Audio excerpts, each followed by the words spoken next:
So often, the decision to make a move into retirement facility is left too late. As a result, it becomes a rushed decision with little consideration, or you end up not having much say in the matter as your children make this decision on your behalf. While in actual fact, deciding on how and where you'll be spending your golden years will not only impact your quality of life, but may also impact the legacy that you leave behind for your children. To help us navigate this process is property developer and retirement accommodation expert, Rian Joubert from Central Developments. Rian, welcome to All About Property. Thank you, nice to be here.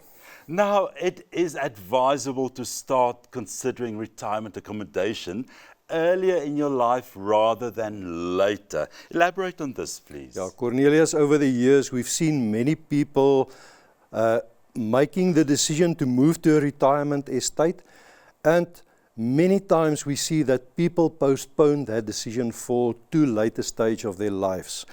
You know, the older you get, the harder it becomes to relocate. To pack up everything, to sell your house, to move to a new address that is totally different from where you come from. That whole process is very stressful, and for people to go through that in their 70s and sometimes even in their 80s is quite a challenge. So what we've seen is that the sooner people make the move, decide, become part of their new community where they are going to live, the better for them. Now, give us an age. Well, what is earlier rather than later? You know, many people these days even start in their early 50s to plan for their retirement housing. But I must say most people around about 60, more or less. Okay, so that's still 50, 60 is I think that's still a good time, but don't do it in your late 70s or in your 80s. That's not a good thing to do. So Rian, when downscaling for retirement reasons, Yeah. any advice, considerations, thoughts that people need to take note of? You know, when people get ready for retirement, we often see that they make the wrong decisions. It sounds like a very nice thing to do when you relocate to the coast, or you pack up everything and you move to a remote place somewhere in the bushveld, far from your children and your grandchildren often, and often far from medical facilities as well. Initially it sounds very nice, but we often see that people 3 to 5 years later again pack up and move back to the city, closer to their children. They miss their grandchildren. They have need of medical facilities and support services, which they don't always have in the remote areas. So although that might sound like a quite good idea, very idyllic, at some stage it bites you in the back. So people should really consider what their needs will probably be in 5 or 10 or 15 years' time, and what the implications of their decision to move to a specific place might be. Sometimes people even just downscale in the area where they live just to a smaller place, a townhouse or so, with the idea that their living cost might be a bit easier on their pockets. But even that is not always a good idea, because you move to a townhouse, but not to a place where you have the support that you will need later on. Now, Rian, I think as you reach retirement age, your health is probably the most important factor to consider. And when deciding on retirement accommodation, resident medical support services is very, very important. Talk to us about this, and what should people be looking out for in terms of medical support services in the retirement accommodation? Yes. People always assume that all retirement estate offers on-site support services. Unfortunately, that is not the case. Very few retirement estates do offer on-site 24-hour frail care services, and I think that is probably the best way to go. The implications when it is not available close by, and when you don't have guaranteed access to facilities like that, is that you always have to get in the car. So what people should really consider is a facility where there are 24-hour support facilities, frail care facilities on site, 24-hour medical emergency support on site so that you can literally push the button anytime during day or night and have people knock on your door to help you. And then I think these days, in addition to that, also home-based care becomes more important. These days, people want to live in their own houses and apartments for as long as possible, independently.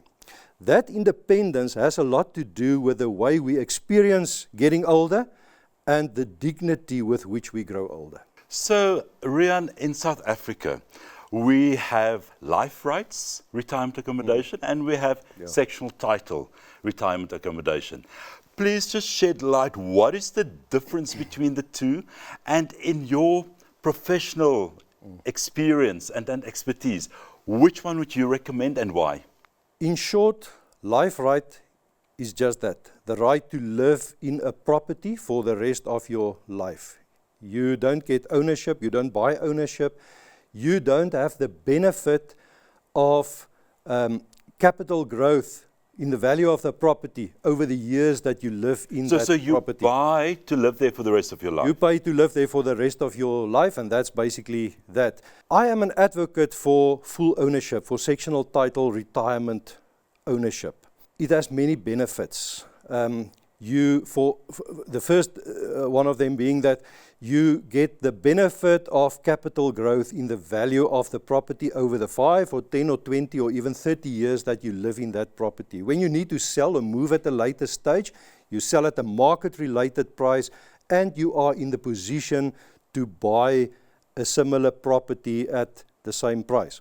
The second benefit there for me is that your children can inherit the property. Because it's ownership, children can also assist parents to buy property for retirement, which at the same time can be an investment for the children. And yeah, I think one of the other great benefits that we see is because it's ownership, people can buy at a younger age and rent out the property as an investment to prepare for their retirement at a later stage.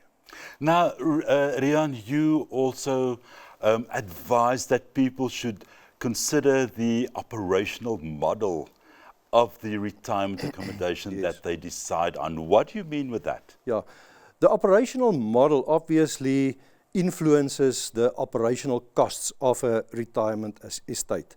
And in the end, it also influences the levies that residents pay in the retirement estate, which in the end is quite a big factor for many of the people who want to retire. The cost of living over the next 10, 20, 30 years while they are going to live there. In many of the retirement estates, all the costs of the facilities and the service providers on site are added to the levies. Irrespective of whether a specific resident make use of the service or not, they pay for that service in the levy. We believe that it should not work that way. You should only pay for what you use. So the service providers in other retirement estates, like the ones that we built, stand in for their own profits and losses, and residents only pay for the services that they make use of, which keeps the levies at a lower rate. That's very important to consider. Very much. So Riaan, Central Developments is probably one of the forerunners when it comes to retirement accommodation in South Africa. Share a bit of your track record in the retirement accommodation space. And I know you are currently busy with your two newest retirement estates. One is Celebration in North Riding in Johannesburg, and the other one is Bergvallei in Montana in Pretoria. Just give us a bit of an overview. Yes, we are privileged to have been involved in the retirement industry as developers over the last 15, 16 years already, which gives us quite a bit of expertise, I think, in the field. I think we have already delivered more than 6,000 retirement units to the market over the last couple of years, which is quite a big number. I think the most important thing to me with regard to that is that when you buy retirement property, it always helps to know the jockey that will take you further. Oh. And the expertise of the jockey. Currently we see that around about 25% of our transactions come from referrals from people who already bought in our retirement estates, which tells us that we haven't missed the mark that far. People are quite happy to live in our retirement estates. With regards to the new retirement estates that you mentioned, Bergvallei and Celebration, those are our two newest retirement developments. We are currently selling the last units at Celebration in Randburg. It's quite an upmarket retirement estate. And then we also have the Bergvallei one in Montana in Pretoria, next to an 18-hectare nature park with a nice bushveld atmosphere, where we've already sold 200 of the 600 units. So yeah, these are nice ones to have. And here on your program, I might break the news that next year, 2025, in the second half of next year, we will also start with a new retirement estate in the midstream area. Ah, very, very interesting. I love that. Now, Riaan, just in closing, for people who are watching and really want to reach out, how can they get in touch with you? The easiest way, Cornelius, is just to go to the website with the name Register Now and to leave your details there. We will contact you. We will make sure that you get the information. We are also on show at both the retirement estates where we are selling now, 7 days a week. So people can literally come and have a look at our show houses any day of the week. But just visit our website, registernow.co.za, and leave your details there. We will give you a call. Riaan, thank you so much. Lovely chatting to you. It was nice to be here. Thank you, Cornelius.